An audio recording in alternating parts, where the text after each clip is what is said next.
बाबा आपने दिए अधिकार महाकया वै फूलवन की।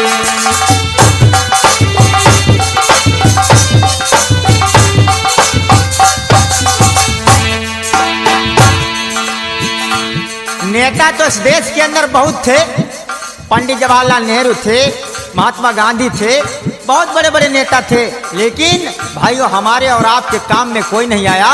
बाबा साहब पूरे जीवन भर इन ब्राह्मण लोगों से पूरे जीवन भर लड़ते रहे और बाबा साहब ने इन बेईमानों की जड़ों को देश के अंदर काट डाला।